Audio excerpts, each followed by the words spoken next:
রাঙ্গামাটির বাঘাইছড়ি উপজেলার উগলছড়ি মাঠে শহীদ রাষ্ট্রপতি জিয়াউর রহমানের কনিষ্ঠ পুত্র মরহুম আরাফাত রহমান কোকোর স্মৃতিস্মরণে ফুটবল টুর্নামেন্টের ফাইনাল খেলা ও পুরস্কার বিতরণ অনুষ্ঠিত হয়েছে।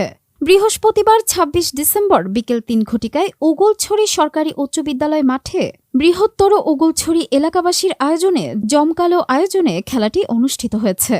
এ সময় উপজেলা বিএনপির সভাপতি মোহাম্মদ ওমর আলীর সভাপতিত্বে প্রধান অতিথি হিসেবে উপস্থিত ছিলেন রাঙ্গামাটি জেলা বিএনপির সভাপতি দীপন তালুকদার দীপু।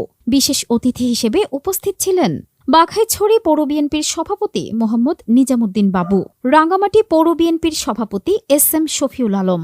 এ সময় আরও উপস্থিত ছিলেন উপজেলা বিএনপির সাধারণ সম্পাদক জাবেদুল আলম, পৌর বিএনপির সাধারণ সম্পাদক রহমতুল্লাহ খাজা, উপজেলা বিএনপির সাংগঠনিক সম্পাদক বদিউল আলম, পৌর বিএনপির সাংগঠনিক সম্পাদক নুরুল আলম ও বিভিন্ন ইউনিয়ন চেয়ারম্যান, হেডম্যান কারবারি সহ জেলা উপজেলা পৌর বিএনপির অঙ্গ ও সহযোগী সংগঠনের নেতৃবৃন্দ।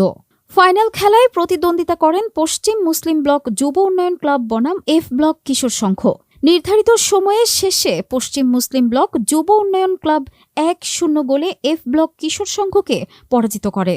পরে উভয় দলের খেলোয়াড়দের মাঝে পুরস্কার বিতরণ করেন আমন্ত্রিত অতিথিরা। ফাইনাল খেলা উপলক্ষে আয়োজন করা হয়েছে ঢাকা থেকে আগত লালনখ্যাত নাটাই শিল্পীদের কণ্ঠে মনোজ্ঞ সাংস্কৃতিক অনুষ্ঠান, ব্যান্ড শো ও র্যাফেল ড্র।